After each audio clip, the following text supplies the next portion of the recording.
नमस्कार दोस्तों, स्वागत है आप सभी का आपके अपने यूट्यूब चैनल छत्रसाल एकेडमी के इस नए एपिसोड में। दोस्तों आज हम लोग सामान्य ज्ञान के टॉप 30 क्वेश्चन देखने वाले हैं। ये क्वेश्चन आपकी आगामी सभी प्रतियोगी परीक्षाओं के लिए अति महत्वपूर्ण है, इसलिए वीडियो को पूरा अंत तक जरूर देखिएगा। चलिए शुरू करते हैं। दोस्तों यदि आपको इनके आंसर पहले से पता है तो आप लोग कमेंट करके जरूर बताइएगा। चलिए पहला क्वेश्चन दिया गया है, बिहार केसरी के नाम से किसे जाना जाता है। ऑप्शन में देखा है डॉक्टर राजेंद्र प्रसाद, डॉक्टर अनुग्रह नारायण सिन्हा, श्री कृष्ण सिन्हा, जयप्रकाश नारायण। दोस्तों बिहार केसरी के नाम से श्री कृष्ण सिन्हा को जाना जाता है, तो सी हमारा राइट आंसर हो जाएगा। चलिए दोस्तों आगे देखते हैं, अंतर्राष्ट्रीय अहिंसा दिवस कब मनाया जाता है। दोस्तों अंतर्राष्ट्रीय अहिंसा दिवस कब मनाया जाता है। ऑप्शन में देखिए 14 नवंबर, 2 अक्टूबर, 31 अक्टूबर या फिर 15 अगस्त। दोस्तों अहिंसा दिवस यह आपको याद रखना है 2 अक्टूबर को मनाया जाता है, तो बी हमारा राइट आंसर हो जाएगा। दोस्तों 14 नवंबर को बाल दिवस मनाया जाता है, 31 अक्टूबर को एकता दिवस मनाया जाता है और दोस्तों 15 अगस्त को आप सभी जानते हैं स्वतंत्रता दिवस मनाया जाता है, तो ये सभी आपको याद रखना है। चलिए आगे देखते हैं, अगला प्रश्न दिया गया है, लिट्टी चोखा निम्नलिखित में से किस राज्य का प्रसिद्ध व्यंजन है। ऑप्शन में देखें बिहार, महाराष्ट्र, उड़ीसा या फिर गुजरात। दोस्तों यदि आपको आंसर पता है तो कमेंट करके जरूर बताइए। दोस्तों लिट्टी चोखा यह बिहार राज्य का प्रसिद्ध व्यंजन है, तो ए इसका राइट आंसर हो जाएगा। दोस्तों यह क्वेश्चन एसएससी एमटीएस 2023 में पूछा जा चुका है। चलिए आगे देखते हैं, अगला प्रश्न है, भारत में कौन सा राज्य कॉफ़ी का सबसे बड़ा उत्पादक है। ऑप्शन में देखा है केरल, आंध्र प्रदेश, तमिलनाडु या फिर कर्नाटक। दोस्तों कॉफ़ी का सबसे बड़ा उत्पादक राज्य कौन सा है। दोस्तों इसका राइट आंसर हो जाएगा डी, कर्नाटक। दोस्तों कर्नाटक कॉफ़ी का सबसे बड़ा उत्पादक राज्य है, तो डी हमारा राइट आंसर हो जाएगा। चलिए आगे देखते हैं, अगला प्रश्न है, लोमस ऋषि गुफा भारत के किस राज्य में स्थित है। ऑप्शन में देखें बिहार, मध्य प्रदेश, कर्नाटक या फिर महाराष्ट्र। दोस्तों लोमस ऋषि गुफा यह बिहार राज्य में स्थित है, तो ए हमारा राइट आंसर हो जाएगा। चलिए आगे देखते हैं, अगला प्रश्न दिया गया है, निम्नलिखित में से कौन भारत का सबसे बड़ा स्तूप है। ऑप्शन में दिया गया है भरहोत, अमरावती, केसरिया या फिर धमेक। दोस्तों इसका राइट आंसर हो जाएगा सी, केसरिया स्तूप भारत का सबसे बड़ा स्तूप है, तो सी हमारा राइट आंसर हो जाएगा। चलिए दोस्तों अगला प्रश्न देखते हैं, दिया गया है, मेहर दरबार किस राज्य में है जहां बाबा अलाउद्दीन खान संगीतकार थे। ऑप्शन में देखा छत्तीसगढ़, मध्य प्रदेश, उत्तर प्रदेश या फिर त्रिपुरा। दोस्तों इसका राइट आंसर हो जाएगा बी, मध्य प्रदेश में मेहर दरबार स्थित है, तो बी राइट आंसर हो जाएगा। चलिए दोस्तों आगे देखते हैं, अगला प्रश्न दिया गया है, निम्नलिखित में से कौन ग्रैमी पुरस्कार जीतने वाले पहले भारतीय थे। दोस्तों ऑप्शन में देखा है पंडित रविशंकर, विश्व मोहन भट्ट, जाकिर हुसैन या फिर शिव कुमार शर्मा। दोस्तों इसका राइट आंसर हो जाएगा ए, पंडित रविशंकर ग्रैमी पुरस्कार जीतने वाले पहले भारतीय थे। दोस्तों इन्होंने सबसे ज़्यादा 5 बार ग्रैमी पुरस्कार जीते हैं, आपको याद रखना है। चलिए दोस्तों आगे देखते हैं, अगला प्रश्न दिया गया है, बांग्लादेश का राष्ट्रीय फल कौन सा है। दोस्तों यदि आपको आंसर पता है तो कमेंट करके जरूर बताइए, बांग्लादेश का राष्ट्रीय फल कौन सा है। आम, अनार, सेब या फिर कटहल। दोस्तों बांग्लादेश का राष्ट्रीय फल कटहल है, तो डी राइट आंसर हो जाएगा। चलिए दोस्तों आगे देखते हैं, अगला प्रश्न दिया गया है, भारतीय मृदा विज्ञान संस्थान यानी Indian institution of soil science का केंद्र कहाँ स्थित है।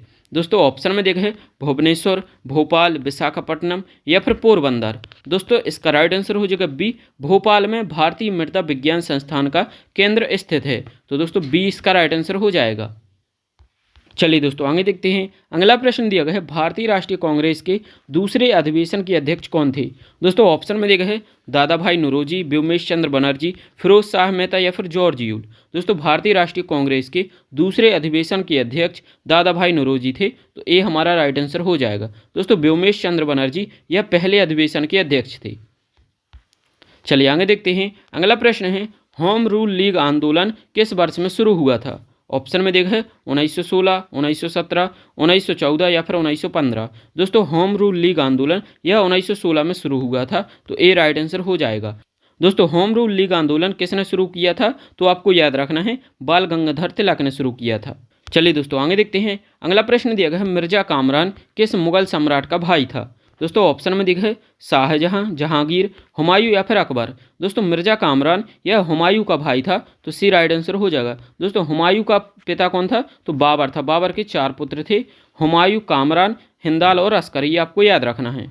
अगला प्रश्न देखते हैं दोस्तों, दिया गया है हड़प्पा के लोग वर्तमान भारत में किस राज्य से सोना आयात करते थे? ऑप्शन में देखें केरल, तमिलनाडु, कर्नाटक या फिर तेलंगाना।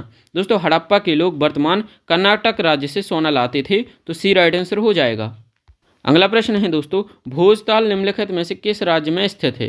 दोस्तों भोजताल किस राज्य में स्थित है? ऑप्शन में देखिए मध्य प्रदेश, राजस्थान, उत्तर प्रदेश या फिर उड़ीसा। दोस्तों भोजताल यह मध्य प्रदेश के भोपाल शहर में स्थित है, तो ए राइट आंसर हो जाएगा। चलिए दोस्तों आगे देखते हैं। अगला प्रश्न दिया गया है सुंदरबन डेल्टा किन नदियों द्वारा बनाया गया है? ऑप्शन में देखिए गंगा ब्रह्मपुत्र, गोदावरी कृष्णा, गंगा सिंधु या फिर सिंधु ब्रह्मपुत्र। दोस्तों सुंदरबन डेल्टा यह गंगा और ब्रह्मपुत्र नदियों द्वारा बनाया गया है, तो दोस्तों ए इसका राइट आंसर हो जाएगा। चलिए आगे देखते हैं। अगला प्रश्न है निम्नलिखित में से कौन सी नदी बंगाल की खाड़ी में गिरती है? दोस्तों ऑप्शन में देखें सिंधु, ताप्ती, महानदी या फिर नर्मदा। दोस्तों इसका राइट आंसर हो जाएगा सी, महानदी यह बंगाल की खाड़ी में गिरती है, तो सी राइट आंसर हो जाएगा। चलिए आगे देखते हैं। अगला प्रश्न है हीराकुंड बांध उड़ीसा में किसके पास बनाया गया है? ऑप्शन में देखें कटक, संभलपुर, राउरकेला या फिर बालासोर। दोस्तों इसका राइट आंसर हो जाएगा बी, हीराकुंड बांध संबलपुर से 15 किलोमीटर दूर बनाया गया है, तो दोस्तों बी हमारा राइट आंसर हो जाएगा। अगला प्रश्न है राज्य लोक सेवा आयोग भारतीय संविधान की 7वीं अनुसूची की किस सूची के अंतर्गत आता है? ऑप्शन में देखा है संघ सूची, समवर्ती सूची, आंतरिक सूची या फिर राज्य सूची। दोस्तों राज्य लोक सेवा आयोग यह संविधान की 7वीं अनुसूची की राज्य सूची के अंतर्गत आता है, तो डी राइट आंसर हो जाएगा।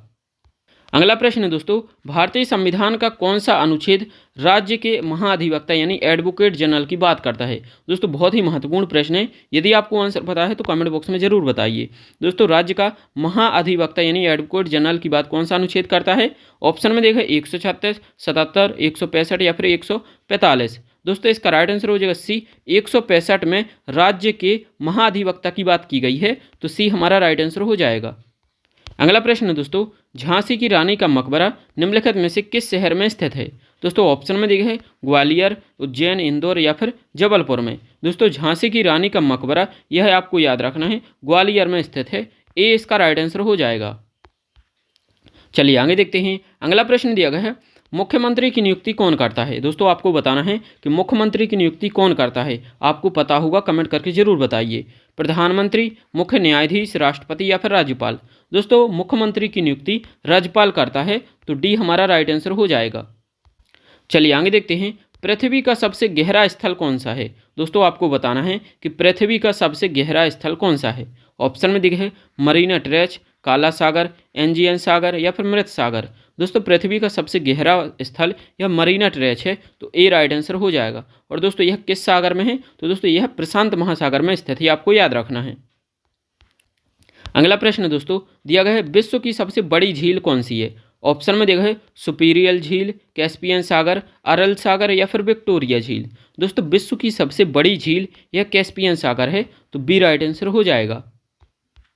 चलिए आगे देखते हैं। अगला प्रश्न दोस्तों दिल्ली सल्तनत की दरबारी भाषा क्या थी? दोस्तों दिल्ली सल्तनत की दरबारी भाषा क्या थी? ऑप्शन में देखें हिंदी, अरबी, फारसी या फिर उर्दू। दोस्तों दिल्ली सल्तनत की दरबारी भाषा फारसी थी, तो सी हमारा राइट आंसर हो जाएगा। चलिए आगे देखते हैं। अगला प्रश्न है दोस्तों लोधी वंश का अंतिम शासक कौन था? दोस्तों आपको बताना है कि लोधी वंश का अंतिम शासक कौन था। ऑप्शन में देखें बहलोल लोधी, इब्राहिम लोधी, सिकंदर लोधी या फिर इनमें से कोई नहीं। दोस्तों लोधी वंश का अंतिम शासक इब्राहिम लोधी था, तो बी राइट आंसर हो जाएगा। चलिए दोस्तों आगे देखते हैं। अगला प्रश्न दिया गया है भारत में अंग्रेजों की समय प्रथम जनगणना किसके काल में हुई थी? दोस्तों भारत में अंग्रेजों के समय प्रथम जनगणना किसके काल में हुई थी? ऑप्शन में देखा है Lord Ripon, Lord Mayo, Lord Lytton, Lord Dufferin. दोस्तों इसका राइट आंसर हो जाएगा बी, लॉर्ड मेयो के दौरान भारत में प्रथम जनगणना हुई थी, तो बी राइट आंसर हो जाएगा। चलिए आगे देखते हैं। अगला प्रश्न है भारतीय संविधान में कितने प्रकार की आपात स्थितियां दी गई हैं? ऑप्शन में देखें 2, 6, 4 या फिर 3। दोस्तों भारतीय संविधान में 3 प्रकार की आपात स्थितियां दी गई हैं, तो डी राइट आंसर हो जाएगा। दोस्तों कौन कौन सी हैं वो, तो आपको याद रखना है राष्ट्रीय आपात, राष्ट्रपति शासन और वित्तीय आपात। ये 3 स्थितियां आपको याद रखना है। अगला प्रश्न है भारत का ग्रैंड ओल्ड मैन किसे कहा जाता है? ऑप्शन में देखें दादा भाई नौरोजी, महात्मा गांधी, मोतीलाल नेहरू या फिर रविन्द्रनाथ टैगोर। दोस्तों भारत का ग्रैंड ओल्ड मैन यह दादा भाई नौरोजी को कहा जाता है, तो ए राइट आंसर हो जाएगा। दोस्तों आज का अंतिम प्रश्न देखते हैं, द वेल्थ ऑफ नेशन पुस्तक के लेखक कौन है।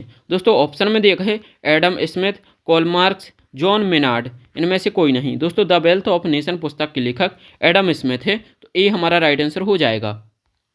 चलिए दोस्तों इसका आंसर आपको कमेंट बॉक्स में बताना है। देश में चांदी का सबसे बड़ा उत्पादक राज्य कौन सा है। तो दोस्तों इसका आंसर आपको कमेंट बॉक्स में बताना है। दोस्तों आई होप आपको वीडियो पसंद आया होगा। दोस्तों यदि आप इस चैनल पर नए हैं तो चैनल को सब्सक्राइब करके नोटिफिकेशन को ऑन जरूर कर लीजिए। साथ में इस वीडियो को एक लाइक जरूर कर दें। Thank you for watching.